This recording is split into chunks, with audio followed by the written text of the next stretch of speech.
AI agents are everywhere, automating tasks and making decisions at machine speed. But agents make mistakes. Just one rogue agent can do big damage before you even notice. Rubrik Agent Cloud is the only platform that helps you monitor agents, set guardrails, and rewind mistakes, so you can unleash agents, not risk. Accelerate your AI transformation at Rubrik.com. That's RUBRIK.com. Time for Michigan's newest sports talk show, Mitten Madness. And here he goes. Defense win championship. Michigan sports talk from here in Battle Creek. The latest stories, the biggest games, all across the Mitten State. That's not something to play with. Streaming live and on demand on the 95.3 WBCK app. Your host, Da'Jzon Hughes. Welcome back to another week of Mitten Madness here on 95.3 WBCK. I am your host, Da'Jzon Hughes, and I'm about to run you through an hour-long gauntlet of what's happening in the state of Michigan in the sports realm. Tons going down. Obviously, we're going to touch in on the Lions, what happened with them this past Sunday, and what's going to happen this upcoming Sunday. And then we're also going to get in on the action with Michigan State, what's going down on their gridiron, how their seasons are looking, and what the conversations are like in their retrospective locker rooms. And, of course, our Pistons and Red Wings are off and rolling, so we'll touch in on them as well before getting into our picks to close everything down. But another week is done. Western Michigan going to get in on the action this week as well, as they are still having a wonderful season on the football field. I'm excited for more weekend ball. I mean, Michigan has the week off, so does Michigan State, if I'm not mistaken. So not a ton of college game to be worried about, but we can take peeks around the Big Ten and what's happening in the country as the CFP standings start to roll out over the next couple of weeks. And then obviously, Pistons and Red Wings are playing ball. And then we got Lions, Packers, and everything else happen NFC North this weekend. We'll have some good games for you on WBCK this weekend as well. But it's time for us to get into what you really came here for. That's the action. And the action is starting with the Detroit Lions. And if you watched the game last weekend, then it may not have gone the way that you thought it would have. The Vikings ended up escaping Ford Field with a 3-point victory over the Lions. J.J. McCarthy goes 14 of 25 for 143 passing yards, 2 TDs, and an interception. He got 78 rushing yards from Aaron Jones on 9 carries. Addison led them in receiving on 2 receptions for 48 yards. Eric Wilson had 2 sacks, and Blake Cashman led them with 14 tackles, 6 of them solo. Meanwhile, Jared Goff had a Jared Goff game. 25 of 37, 2 TDs for 284 yards, 40 carries on the ground, or 40 yards on the ground on 11 carries, and a touchdown for David Montgomery. Sam Laporta, the man of the day for the Lions, 97 receiving yards on 6 receptions and a touchdown. Al-Quadin Muhammad had a sack, and Jack Campbell goes for 9 tackles, 6 of them being solo. The Lions did outgain the Vikings 305 to 258. They each had 1 turnover. The Vikings led in the first downs category 20 to 15, 7 penalties for 56 yards for the Vikings, a whopping 10 penalties for 76 yards for the Lions, 4 for 12 on third down for the Vikings, 5 for 17 for the Lions. The Lions did go 3 for 3 on fourth down, but the name of the game is the red zone. The Vikings went 3 for 5 in the red zone, while the Lions just went 1 for 3. Looking at scoring plays for the day, things looked like the Lions were going to have a day, opening up with a 40-yard bomb from Jared Goff to Sam Laporta for a touchdown. Then you had Justin Jefferson bouncing back with a 10-yard touchdown reception from J.J. McCarthy of his own. T.J. Hawkinson also gets in on the action with a 7-yard touchdown pass from J.J. McCarthy. David Montgomery said, hold on, I still like to score touchdowns. Got himself a 2-yard touchdown run. And Will Weichert was the last to finish the first half with points with a 50-yard field goal. Then J.J. McCarthy used his legs to get into the end zone with a 9-yard rush. Jake Bates bounced back with a field goal to make it a 7-point game. Then Will Reichert bumped it to 10. Jamison Williams caught a 37-yard touchdown reception from Jared Goff with 1:55 left in the fourth, but that pretty much spelled it as the Lions did not see the ball again. So, I mean, it was 14-7 at the end of one, and then it was 17-14 at halftime in favor of the Vikings. And then it was 27-17, or excuse me, 24-17 at the end of three. And then we got our final score of 24-27 in the end of the game. This one kind of really just slipped away from the Lions, mostly because they could not get their run game going. They were stifled on the ground for the entire game. So now that's going to be a huge issue moving forward if other teams are going to be able to get in on that action. Looking total throughout the game, the Lions had 65 rushing attempts, or 20 rushing attempts for 65 yards. It's only 3.3 yards per rush. That's dramatically lower than what they've been averaging on the season, and is a big reason why they could not offensively get going in this game. So a huge prop to the Vikings defense. And I mean, the Vikings offense was able to do just enough. But I mean, when you have a guy like Justin Jefferson on your team and then you get a healthy Aaron Jones back, you only have to put up 27 points to win when your defense plays lights out, and you get some help in the penalty category. Penalties were huge.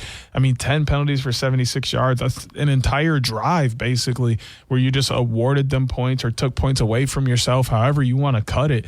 That's a lot of yards to give up in penalties, and that's what the Lions did this weekend. They could not stay out of their own way. They literally shot themselves in the foot all night, and then they had to try and all day, because this was a 1 p.m. game. And then had to try and get over it at the end of the game, which they came very close. That touchdown with 2 minutes left was more than enough time for them to get a stop and get back into it. But the defense could not get that crucial stop at the end of the game. They got a couple more first downs, need the game out, and that was that. But, I mean, the real problem here for the Lions is that when they don't have a run game, they cannot be successful on the offensive side of the ball. When you're asking Jared Goff to drop back and throw 37 passes in a game, you're not going to win. But when he's throwing, let's say, 28, and then you're handing the ball off an extra 12 times, maybe you're going to win the game. And I'm just saying maybe, because there's a lot of things that could happen out there. But having Jared Goff throw the ball a ton in a game where you're only getting 3 yards a carry, you're going to spell disaster, especially when you've had some trouble on your front five with your offensive line, and they had some trouble again with this Vikings pass rush. Jared Goff was under pressure all day, made some questionable decisions, made some good decisions as well, but at the end of the day, it led to the fact that they were not able to win the game due to a couple of mistakes and the fact that they couldn't run the ball. So going into their matchup this weekend against the Commanders, there's a ton to kind of look at. Obviously, they're going to want to bounce back and get the run game going again. Jahmyr Gibbs basically got no touches, which I find to be very weird, as he's their rushing leader with 551 rushing yards on the year on 113 carries and 6 touchdowns, but his touches were dramatically decreased in that game against the Vikings. But the Commanders will be without their star quarterback, Jaden Daniels, who did break his arm in his last game. And it looks like their leading edge rusher, Dorrance Armstrong, is on the IR as well with 5.5 sacks. So they're facing some serious injuries over there. Marshawn Lattimore also on the IR with a torn ACL. So there's a lot of questions as to what's going to happen for the Commanders. They've been struggling in their last 5. They dropped games to Chicago 25-24, Dallas 44-22, Kansas City 28-7, and Seattle 38-14. Obviously, they battled tons of injuries in all of those games, up and down play from their quarterback as he's been battling injuries. But at the end of the day, you're still a professional program. You shouldn't be going out and getting demolished like this week in or week out, regardless of who's playing for you as a signal caller. Does it make a difference? Yes. Is it going to make a difference in this game? Absolutely. The Lions should try and use this game as a springboard. I mean, I'm only saying that because you got the Eagles next week. Granted, the Eagles are playing the Packers on Monday Night Football this week, which will be on WBCK. It's a different kind of game, so you're hoping that the Packers beat them up a little bit, and then you're able to bounce back and give them a game on the 16th that they're not ready for, and maybe they're a little beat up from, and you're able to take the momentum that you get from hopefully putting a beating on the Commanders into this game against a divisional opponent for them in the Eagles that probably plays a little similar. I mean, when you look at a fully healthy Eagles team and a fully healthy Commanders team, there are not a lot of differences. So they should be able to learn some things for the game against the Commanders to take into the Eagles. If you're able to beat the Commanders and the Eagles, then you got Jackson Dart and the Giants coming up, and before you play the Packers and Cowboys, and then the Rams and the Steelers, which, I mean, granted, the Cowboys are the only team with a losing record, but this is a gauntlet because then you got to go Vikings, Bears. So it's a tough stretch for the Lions over the next couple of weeks, and you have to take advantage of games like this one with the Commanders where they're facing so many other problems that have nothing to do with you or with skill. They're just facing the unfortunate realities of playing football. So you have to pounce on an opportunity like this and drive them into the ground. You got to beat the Commanders the way that you beat the Bears back in week 2, 52-21. The way that you beat the Browns 34-10 back in week 4. The way that you beat the Chiefs 30-17 a couple weeks ago. The way that you beat the Buccaneers 24-9 a couple weeks ago. That is the type of football that you have to play against the Commanders if you want to see success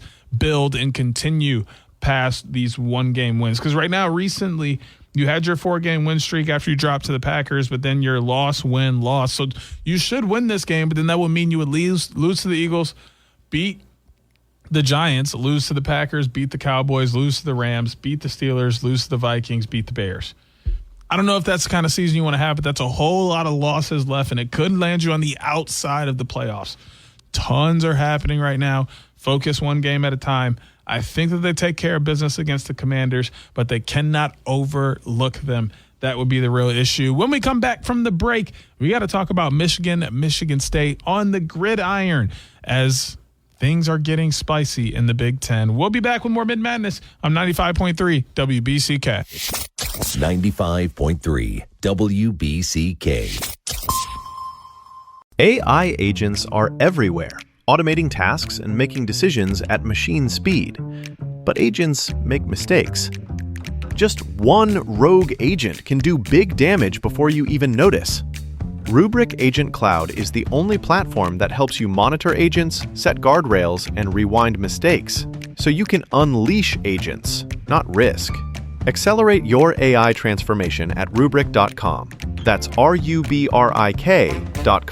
October brings it all. Halloween parties, game day tailgates, crisp fall nights. At Total Wine & More, you'll find just what you need for them all. Whether you're hosting friends or enjoying the cool fall air, you'll find thousands of wines, spirits, and beers at the lowest prices. Mixing up something spooky? Total Wine & More is your cocktail central for all your Halloween concoctions. With the lowest prices for over 30 years, you'll always find what you love and love what you find at Total Wine & More. Pickup and delivery available in most areas. See TotalWine.com for details. Spirits not sold in Virginia and North Carolina. Drink responsibly. P21.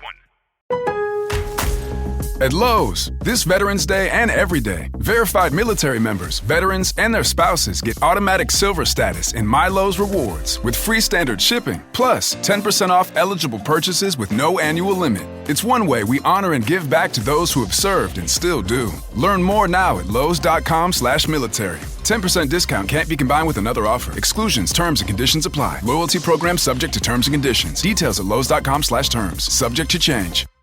Fox Rocks. I'm Michelle Polino. Jimmy Eat World is releasing a new EP, Something's Loud, November 14th, featuring a mix of digital-only singles and a new track called Failure.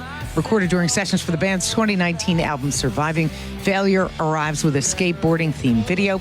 The EP also includes Something Loud in both original and acoustic versions, and a cover of Crooked Fingers' Call to Love featuring Best Coast Bethany Cosentino. The band also promised more big plans in the new year.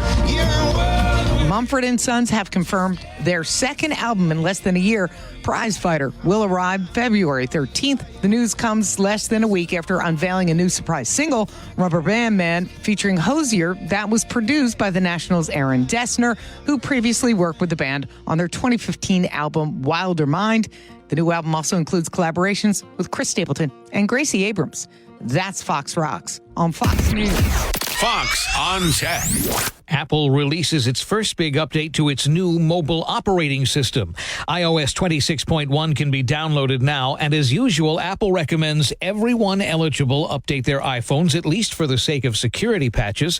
But the update also adds some features promised by Apple. Within the new liquid glass design, a tinted background for icons is now available, and the update brings support for live translations in AirPods for both simplified and traditional Mandarin Chinese, Japanese, Korean, and Italian. 26.1 brings back a beloved multitasking tool that was done away with when 26 was first released. That's iPad Slide Over. And for Apple fans hoping to get a new laptop but are afraid it could break the bank, Bloomberg reports Apple is working on building a budget-level MacBook that could retail for less than $1,000. With Fox on Tech, I'm Eben Brown, Fox News.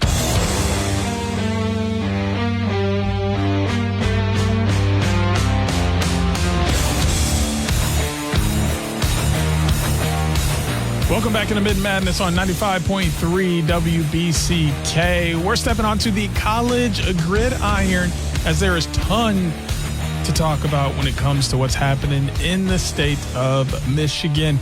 Both of Michigan and Michigan State are going to be on bye weeks this week as they prepare to go into battle next week after what was a crazy weekend for both of these teams last week. Before we even get into Michigan and Michigan State, we're going to make a stop in the Mid-American Conference to talk about the Western Michigan Broncos. The Broncos are tied atop the 2025 MAC standings with Ohio, Miami of Ohio, Buffalo, and themselves are all 4-1. Now, this is where things get strange in this conference. Ohio is going to play Western. So one of them is going to be out of the mix after Tuesday. They're back to the midweek action going down. That's Tuesday on the 11th that those two teams will go to battle. But you also have Miami of Ohio, who's going to play Buffalo on the 19th. So one of those two teams will no longer be in contention, but Miami of Ohio still has to play Toledo this upcoming week, so they could pick up an extra loss before they even get over to Buffalo. But then you got to go and look at Buffalo's schedule as well. Buffalo obviously has to play Central Michigan, who's been good this year as well, 3-2 in the conference, Miami of Ohio and Ohio. So there's a chance they could pick up 1 to 2 more losses. So where does that leave Western Michigan? Well, the Broncos just have to get through the tough tests that they have this weekend, or on Tuesday, Veterans Day on the 11th, with Ohio, who's obviously 4-1, 6-3 on the year. And then they have to beat Northern Illinois, who's 1-4 in conference play and 2-7 on the year. And then they have to play Eastern, who's also 1-4 and 2-7 overall.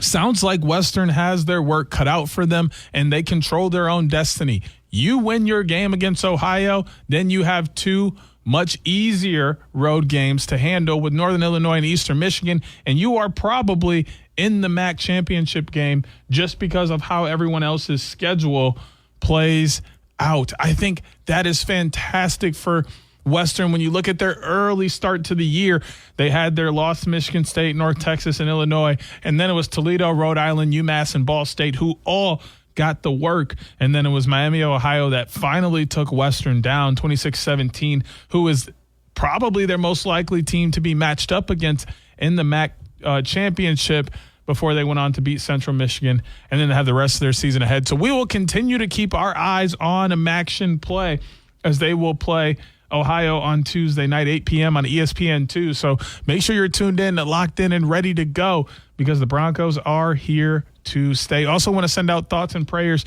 to the Western Michigan Broncos football team, everyone who's involved, the family, friends, and loved ones of Marshawn Needland as he lost his life tragically over the weekend or over the last couple of days. So we definitely want to send out that time and acknowledge him for the great life that he lived and the joy and light that he brought to the world. Now getting over into the Big Ten action, we'll start with Michigan State.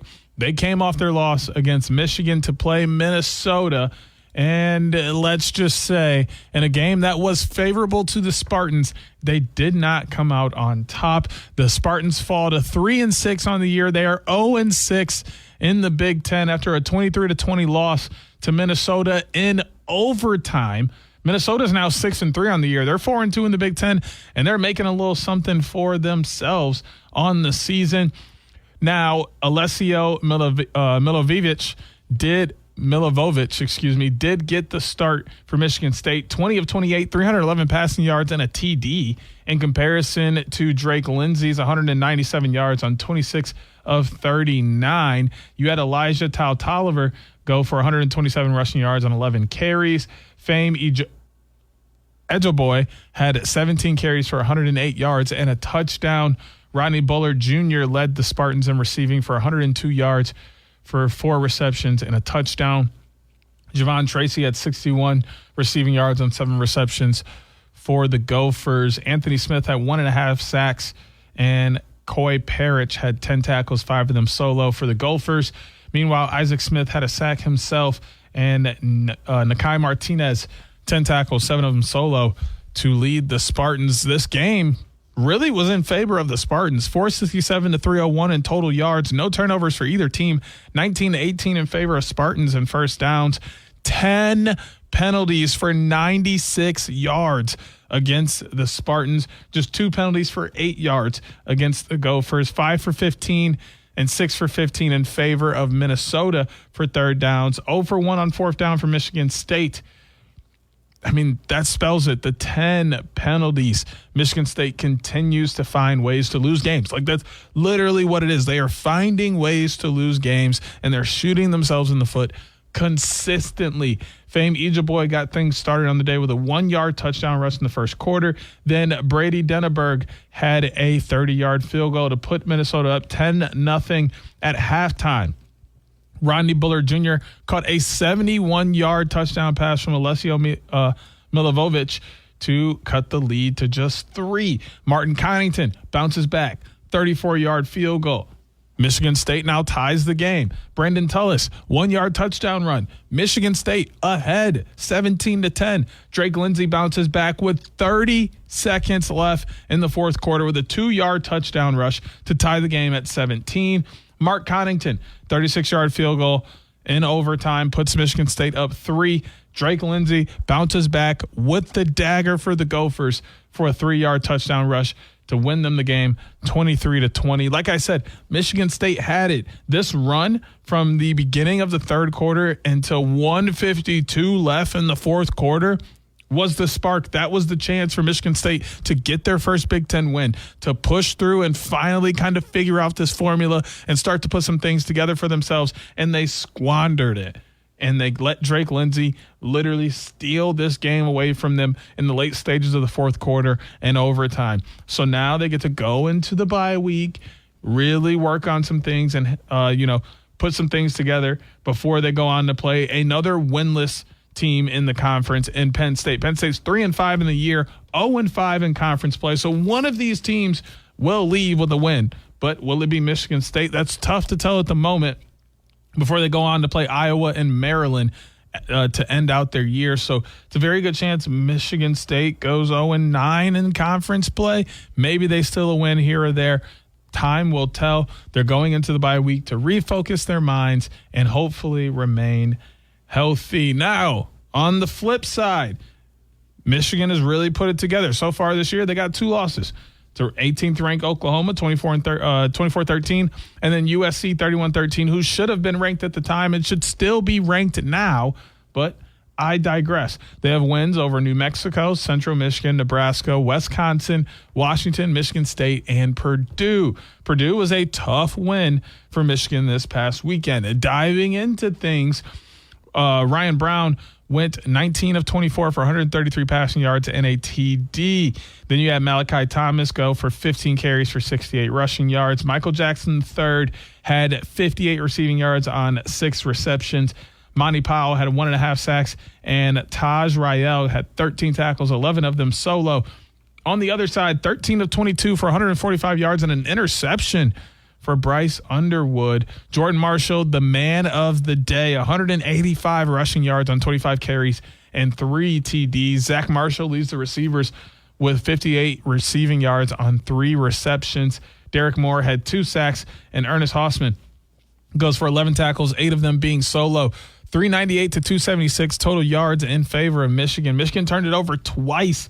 Both of those courtesy of Bryce Underwood. He had a fumble through the back of the end zone for a touchback, and he had the interception. And then obviously there was the one fumble by Purdue that caused a turnover in this game. 20-18 in favor of Michigan for first downs. 4 penalties apiece, 30 yards in Purdue, 32 for Michigan. 5 for 12, 6 for 11 in favor of Michigan on third downs. 1 for 2 on fourth down for Purdue. Looking at the scoring, Jordan Marshall got it started with a 54-yard touchdown run at the end of the first quarter, making it 7-0 after 1. Antonio Harris bounces back, gets a 2-yard rush to tie things up. Jordan Marshall immediately 3-yard rush at the end of the quarter to put Michigan up 14-7 at half. Spencer Porth had a 50-yard field goal to cut the lead to 4. Jordan Marshall, 9-yard touchdown run with 10 minutes left in the fourth, proved to be the dagger pretty much as they went up 21-10. Malachi Thomas caught a 5-yard touchdown pass from Ryan Brown to cut the lead to 5. The 2-point conversion was no good, so Michigan would win 21-16. But a far closer game than a lot of people thought. Purdue really struggling this year, but I mentioned it here that the Spoilermakers could make a chance to come in and make something happen, and they almost did. They fall to 0-6 in the conference as well, so nothing really on the up and up for them. Meanwhile, Michigan, going into the bye week, has to prepare for Northwestern next week, who's 3-2 in the conference, 5-3, but then they have Maryland after that. Maryland so far this year, 1-4 in conference, 4-4 overall. And then they got, of course, Ohio State to end things out on the year. So if Michigan is able to beat Northwestern and beat Maryland, they'll be rolling into that game at 9-2 against Ohio State. They beat Ohio State, they'll be 10-2 with a win over the number 1 team in the country. They may or may not be in the conference championship game, as they will have 1 loss. So they may be tied with USC, Iowa, Oregon, and Ohio State. And then tiebreaker galore breaks out, and there's no telling how that will play out. But the only way Michigan can do that is to first handle the business that is in front of them. So the bye week for them, address the Justice Haynes scenario. When is he coming back? If he's coming back, as he gets surgery on his foot. And then they got to stay focused on the problems in front of them, handle them, and look to be successful. Bye week should be fun, but we'll find out more next week. We're going to get ready to talk about the Pistons and Red Wings after the break when we got you more Mitten Madness on 95.3 WBCK. 95.3 WBCK. At Lowe's, this Veterans Day and every day, verified military members, veterans, and their spouses get automatic silver status in My Lowe's Rewards with free standard shipping, plus 10% off eligible purchases with no annual limit. It's one way we honor and give back to those who have served and still do. Learn more now at lowes.com/military. 10% discount can't be combined with another offer. Exclusions, terms, and conditions apply. Loyalty program subject to terms and conditions. Details at lowes.com/terms. Subject to change. AI agents are everywhere, automating tasks and making decisions at machine speed. But agents make mistakes. Just one rogue agent can do big damage before you even notice. Rubrik Agent Cloud is the only platform that helps you monitor agents, set guardrails, and rewind mistakes, so you can unleash agents, not risk. Accelerate your AI transformation at Rubrik.com. That's RUBRIK.com. If you love to travel, Capital One has a rewards credit card that's perfect for you. With the Capital One Venture X card, you earn unlimited double miles on everything you buy. Plus, you get premium benefits at a collection of luxury hotels when you book on Capital One Travel. And with Venture X, you get access to over 1,000 airport lounges worldwide. Open up a world of travel possibilities with a Capital One Venture X card. What's in your wallet? Terms apply. Lounge access is subject to change. See CapitalOne.com for details. Fox Country. I'm Michelle Polino. The pre-sale ticket window opens for Morgan Wallen's 2026 Still the Problem Tour with 21 stadium shows. Wallen will play 11 cities with 2-night stops in Minneapolis, Las Vegas, Indianapolis, Philadelphia, and more. The only single-night show on the tour is set for Tuscaloosa, Alabama. Each show will feature 3 rotating opening acts. Headlining support comes from Thomas Rhett, Hardy, Ella Langley, and Brooks and Dunn. General sales begin Friday. More than 20 years after Gretchen Wilson's breakout hit Redneck Woman, the Grammy winner is now re-recording her 2004 debut album, Here for the Party, as an all-star duets project on her own Redneck Records label. Tanya Tucker will join her on Redneck Woman. Cody Johnson will feature on When I Think About Cheating, and Wilson says Miranda Lambert and Travis Tritt are also on board. That's Fox Country on Fox News. I'm Gianna Gelosi with your Fox True Crime Minute. Nearly 2 decades after Jennifer Kessie vanished from her Orlando apartment complex, her family says they're feeling hopeful as state investigators re-examine key evidence in the case. Kessie was 24 years old when she disappeared January 24th, 2006. Her car was later found abandoned about a mile from her apartment with evidence that someone else had driven it. Surveillance video showed a person of interest walking away from the car, but it was grainy and the person was never identified. Despite early efforts by local law enforcement, leads dried up and the case became one of Florida's most enduring missing person mysteries. In the biggest development in the case in 2 decades, new DNA evidence has been found and is being tested for the very first time. Florida Department of Law Enforcement has also narrowed down its person of interest list to just a few people, and police have told Kessie's father that finally his missing daughter's case is no longer cold. There's more on this story at foxnews.com or subscribe to the Fox True Crime Podcast. I'm Gianna Gelosi with your Fox True Crime Minute.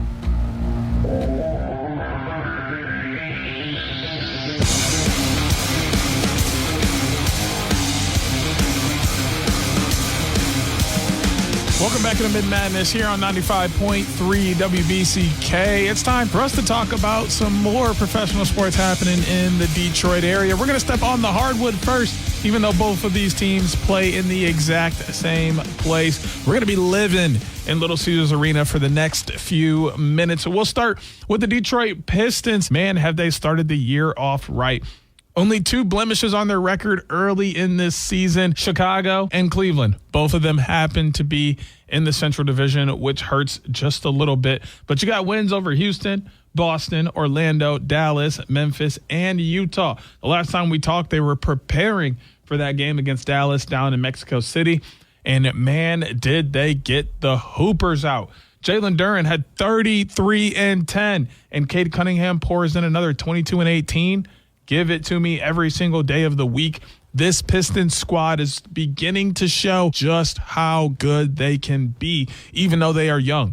I told y'all that Cade Cunningham was proven to be one of the best point guards in the East. He's looking like a top 5 point guard in the league right now. There are very few point guards playing better than him. I mean, Luka Doncic, sure, throw him up there. Austin Reeves, I'm cool with that. Josh Giddey, I mean, I'm even down with that too. Shai Gilgeous-Alexander, okay. But after that, I don't think there's anybody else you can put above Cade Cunningham at this very moment. He's balling at an unreal clip this season so far. When you look at it, 23, 21, 25, 30, 33, 31 so far this year. But he's also racking in assists left and right. 10, 9, 8, 10, 18, 8, 10. The dude is dominating all over the floor.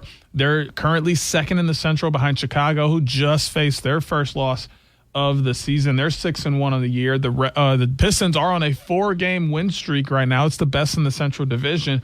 Chicago's on a 1-game win streak. Cleveland on a 2-game win streak. Milwaukee and Indiana are on 1- and 2-game losing streaks, respectively. Looking at our leaders so far this year, offensively, 24.5 points per game for Cunningham. He's doing that at a 43.8% shooting clip from all over the field, 36.1 minutes per game. He's also got 9.6 assists per game and just 3.6 turnovers. Jalen Duren absolutely balling. He's got 17.9 points per game on 61.9% shooting from the field on 26.4 minutes per game, 115.6 points per game, 48.1 rebounds, 25.3 assists per game for the team as a whole. Marcus Sasser is out. Tobias Harris is out as well. So is Jaden Ivey still. Karis LeVert is day-to-day. For the meantime, our defensive leaders, Jalen Duren has 11.4 rebounds on the year, 6.8 of them on the defensive side, 4.6 on the offensive glass, 1.8 steals for Ron Allen. He's got 1.6 turnovers and 21.8 minutes. Isaiah Stewart absolutely defending the glass in every way you could ask. 2.4 blocks per game, 7.1 rebounds, and 0.3 steals. So the work is happening all over the court for these teams. Their next game is going to be, well, they had a game last night against the Nets. As you're listening to this, as you know, I record on Fridays, so I was not able to know what happened in that game. But looking at the rest of their schedule, they have Philadelphia coming up on Sunday, who has turned out to be phenomenal so far this year with their MTV three-man lineup that they run between McCain, Tyrese Maxey, and VJ Edgecombe. They have been balling all over the NBA, so that's going to be an exciting matchup that is happening on the road. This is a current 2-game road trip on the East Coast with Brooklyn and Philadelphia in just 3 days total. And then they return home for quite the stint, because then they have Chicago, Philadelphia, Indiana, Washington, Chicago, Philadelphia, Indiana, all 4 of them visiting the Palace. Listen to me talk. Little Caesars Arena on Monday the 10th, Wednesday the 12th, Friday the 14th, and Monday the 17th. Currently on a 4-game win streak, playing Brooklyn, who they should be able to handle. Brooklyn has had their struggles so far this year, so maybe a 5-game win streak as you're listening to this before they play Philadelphia.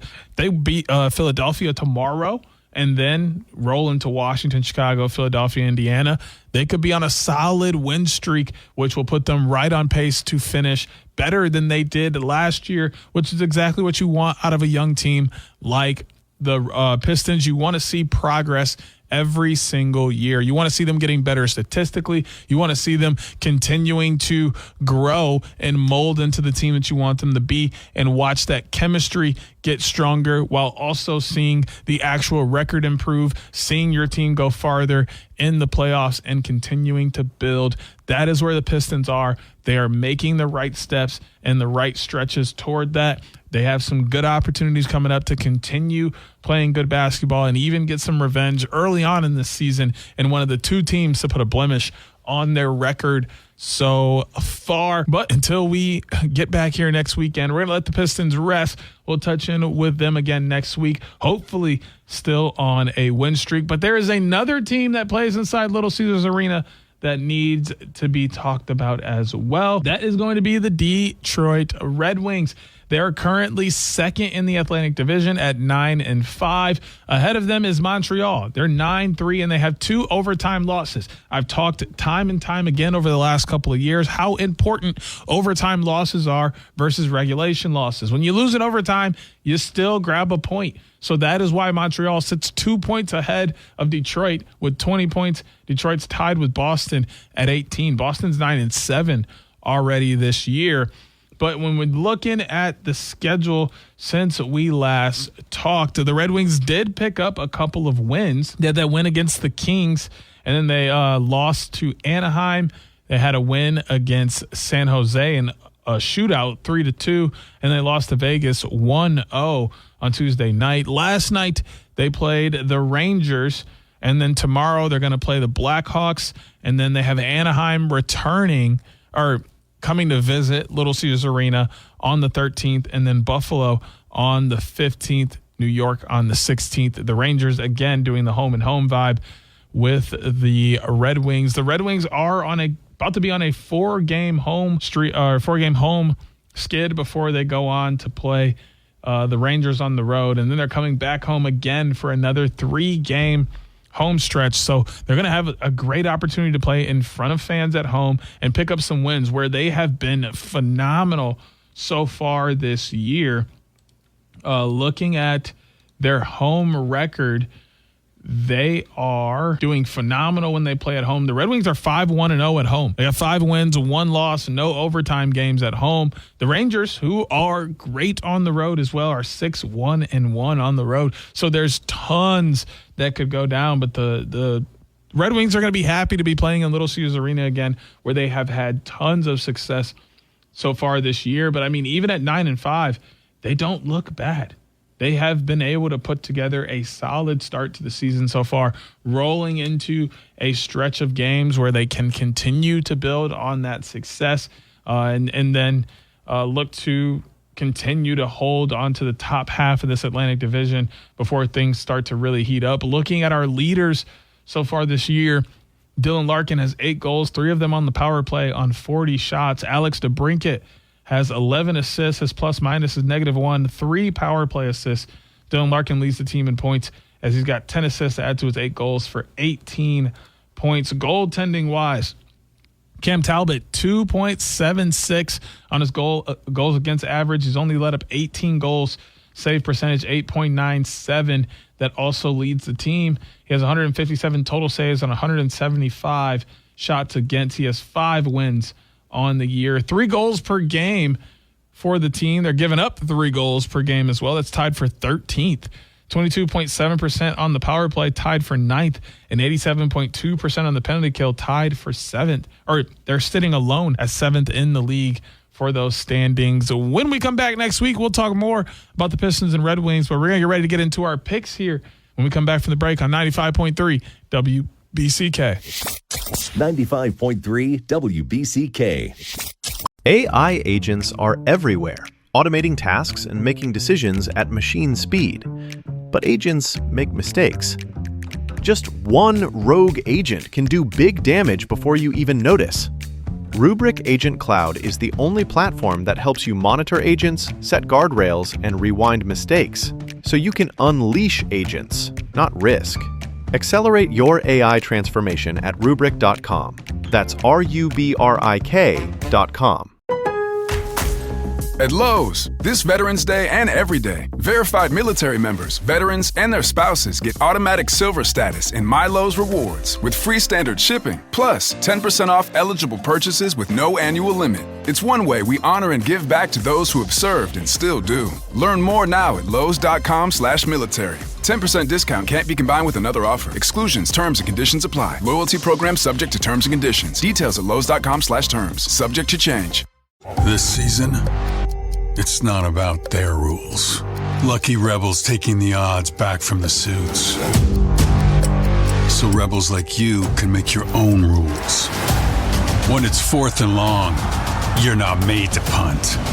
Bet the way you live, like a rebel.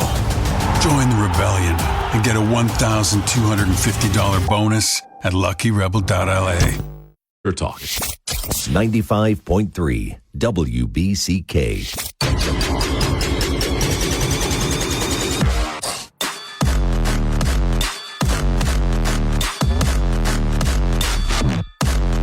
Welcome back into Mitten Madness on 95.3 WBCK. And well, last week was not the best week for me as we get ready to get into our picks. We got to talk about what went down last weekend. And well, as much as I like to say I know ball, last week proved to me that some weeks I have no clue what I'm talking about and could know least about ball. Texas beat Vandy. Tennessee beat Oklahoma. Or Oklahoma beat Tennessee. USC did beat Nebraska. Utah beat Cincy. The Bills did beat the Chiefs. The Vikings beat the Lions. And the Pistons did beat the Mavericks. So I went 3-4 when we added that extra game, bumping me down to 43-23, still sitting 20 games above 500. So I do know a considerable amount of ball, but last week was a very humbling experience for your boy as I was not able to put together a solid week of picks. Man, that crystal ball didn't show me what I wanted to see. Instead, it showed me pretty much the opposite of everything that happened last weekend. So we're going to try and do this thing again this week. We're going to be doing tons on the gridiron, all 6 matchups happening on a football field. We'll start in the college realm this weekend. And down in the Big 12, ABC at noon later today, Lubbock, Texas, Jones AT&T Stadium. The Red Raiders from Texas Tech will play host to the Cougars from BYU. BYU, the 7th-ranked team in the country, 8-0, 5-0 in the Big 12. Texas Tech, not far behind. They're the 8th-ranked team in the country. They're 8-1, and they're 5-1 in the Big 12. Their one lone Big 12 losses to ASU, 26-22, but they did beat Kansas State 43-20, Oklahoma State 42-0, Kansas 42-17, and Houston 35-11. Meanwhile, BYU has been doing the thing all year, and even in the Big 12, down Colorado 24-21, beat West Virginia 38-24, double overtime win against Arizona 33-27, took care of Devin Dampier and the Utes 24-21, and then beat Iowa State 41-27. Of course, they're led by Bear Bachmeier. They got L.J. Martin at running back, Chase Roberts at wide receiver. Meanwhile, Baron Morton, Cameron Dickey, and Caleb Douglas lead the Red Raiders offense. Jack Kelly and Falatu Satuala lead the Cougars on defense. Meanwhile, David Bailey and Jacob Rodriguez are your main guys for the Red Raiders defense. They're giving the Red Raiders a 60.9% chance to come out victorious, and BYU 39.1. 10.5-point favorites are the Red Raiders. -425 on the money line, plus 320 for the Cougars. 52.5 sits on the over-under. I'm going to go against everything that I'm seeing in front of me. They say Texas Tech is going to handle things at home because they're at home and they're excited for the Big 12 and playoff implications, but BYU has been a monster this year, and then not in a way where they're dominating everybody, but just in a way that they know how to win. It's hard to play a team that knows how to win. That makes it extremely hard, and that is where you find the BYU Cougars. I'm going to take the Cougars to take down the Red Raiders, and what might be one of the best games of the weekend going down at noon. Then let's go to the SEC, right, on ABC 3:30, following the game we just talked about. The Texas A&M Aggies, the 3rd-ranked team in the country. They're 8-0, 5-0 in the SEC. They're taking on the Missouri Tigers, 22nd ranked team in the country. They're 6-2 on the year, 2-2 in the SEC. 56.1% chance for Texas A&M to remain perfect. A 43.9% chance for Mizzou to mess that thing up. Obviously, Bo Perbula has been great for the Tigers. He's gotten help from Ahmad Hardy. Kevin Coleman Jr. doing the thing as a wide receiver. Marcel Reed, one of the best dual-threat quarterbacks in the country, leading the Aggies offense. Reuben Owens the second, their leading rusher, and Mario Craver. Mario Craver is their leading receiver. Cassius Howell and Torian York handle things defensively for the Aggies. Meanwhile, Josiah Trotter and Damon Wilson II lead things for the Tigers. The Tigers have 2 blemishes, one to Vandy and one to Alabama. Texas A&M, a tough game against Auburn, but they've handled, and a tough game against Arkansas, but they've handled business against LSU, Florida, and Mississippi State. Perfect is perfect. This game is going to be at Memorial Stadium in Columbus, Missouri, so that does kind of throw a wrinkle in things. Right now, the Aggies are 6.5-point favorites, -275 on the money line, but it is a plus 225 for Missouri. 48.5 sits on the over-under. So there is a chance for Missouri here. Lots of people think that they're going to be able to get in on this action, but only time will tell as Missouri will host the Aggies. I got the Aggies remaining perfect in this one as well, which gets us into our last game of the weekend for college. Is going to be in the Big Ten. This is a 3:30 p.m. game on CBS. The 9th-ranked Oregon Ducks are 7-1. They're 4-1 in the Big Ten. They're taking on the 20th-ranked Iowa Hawkeyes, who are 6-2, and they're 4-1 in the Big Ten. Oregon has their wins over Wisconsin, Rutgers, Penn State in double overtime, which is scary, and Oregon State, and they have a loss to Indiana in their last 5. Iowa, on the other hand, has a win over Minnesota, Penn State by 1, Wisconsin, and Rutgers. And then they have the one loss to Iowa. So basically their schedules look pretty much the same. The leaders for them, Dante Moore leading the Ducks offense. Then you have Noah Whittington as their leading rusher, DeCorian Moore as their leading receiver. Mark Gronkowski leads the Hawkeye offense. He has Kamari Moulton as his leading rusher, Sam Phillips as his leading receiver, Max Lewin is their and Carson Shar lead them defensively. Bryce Bocher and Mateo Uangale lead the Ducks defensively. This game is at Kinnick Stadium in Iowa City, Iowa. 70.3% chance for Oregon, 29.7% chance for Iowa. 6.5-point favorites are the Ducks, negative 225 on the money line, plus 190 for Iowa. 42.5 sits on the over-under. If you think I'm picking Iowa to win a big game in the Big Ten, I thought about it, but I'm not going to do it. I think the Oregon Ducks offense is too explosive, and it'll come down to who can score more points, and I think Oregon will definitely be able to put that in the bag. We're switching over to the pro ranks. We're going to the NFL. The first game is an AFC-NFC interconference matchup. 7-2 are the New England Patriots. They're 4-0 on the road. 6-2, 2-1 at home. And the Tampa Bay Buccaneers is a 1 p.m.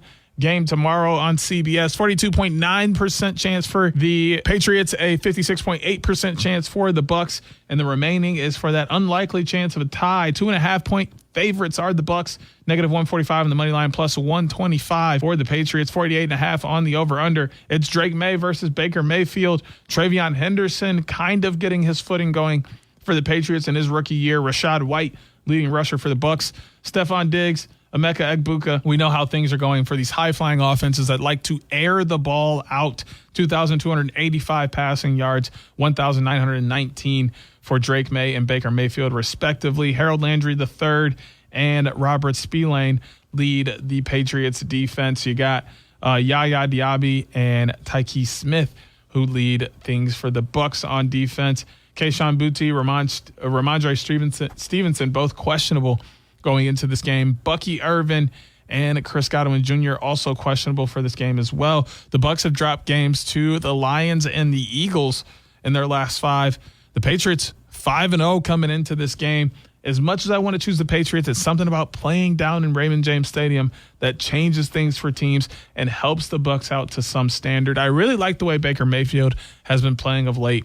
But there are injuries on both sides that will affect this game.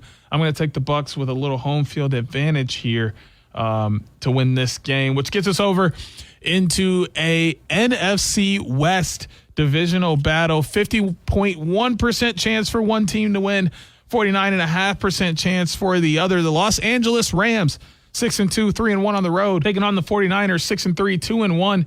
At home. 425 tomorrow on Fox. 4.5-point favorites are the Rams. Negative 240 on the money line. Plus 200 for the 49ers. 49.5 sits on the over-under. Matthew Stafford, Mac Jones, Kyron Williams, Christian McCaffrey, Puka Nacua, Christian McCaffrey. That's what the offenses look like. Then you got Byron Young, Nate Landman on defense for the Rams. You got Bryce Huff and D. Winters, who are both questionable for the 49ers. Juju Atwell also on the IR for the Rams. Jordan Whittington questionable for them as well. 2 losses for the 49ers in their last 5, one by the hands of the 49ers for the Rams. Will the Rams get payback? I don't think so, especially since this game is up in Levi Stadium in Santa Clara, California. I got the 49ers coming out on top over the Rams in what will be a very fun and entertaining game to watch, but I would not be surprised if we see some late game Matthew Stafford magic to make things happen. Our last game is going to be Monday Night Football, a NFC conference matchup. This one is going to be my beloved Green Bay Packers hosting the Philadelphia Eagles. The Eagles 6-2, 3-1 on the road.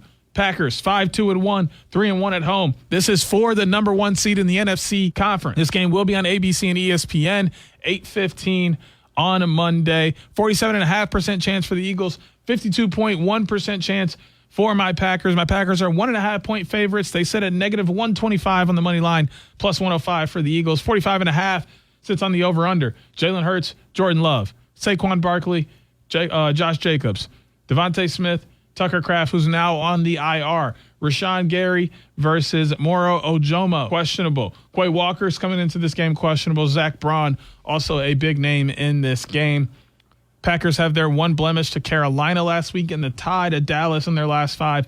2 losses to Denver and the Giants for the Eagles. I'm going to take my Packers to win it at home because I love my Packers, even though I love the Eagles as well, which has me giving BYU, Texas A&M, Oregon, the Buccaneers, the 49ers, and the Packers wins this weekend. But what we have coming up on WBCK, as we know, there are some bye weeks coming up for the Michigan State Spartans and the Michigan, so nothing going on there. Florida State and Clemson will start at 6:30 on WBCK later today. And then tomorrow, you got Sunday Night Football. Sunday Night Football this week is going to be the Steelers versus the Chargers. That game going to start at 7:30 here. And then, of course, we get Monday Night Football with the Eagles and the Packers Monday night starting at 7 here on WBCK. Don't forget to play along with the picks using the chat feature in the WBCK app. You heard the picks. You heard mine. Compare and see who does better. We'll be back next week with more Mitten Madness on 95.3 WBCK. Join Da'Jzon Hughes every Saturday morning at 10 a.m. for Mitten Madness on 95.3 WBCK. Miss the show or want to run it back? Stream Mitten Madness on demand on the WBCK app. Sponsored by AirwayCashForJunkCars.com. AI agents are everywhere, automating tasks and making decisions at machine speed. But agents make mistakes. Just one rogue agent can do big damage before you even notice. Rubrik Agent Cloud is the only platform that helps you monitor agents, set guardrails, and rewind mistakes, so you can unleash agents, not risk. Accelerate your AI transformation at Rubrik.com. That's RUBRIK.com.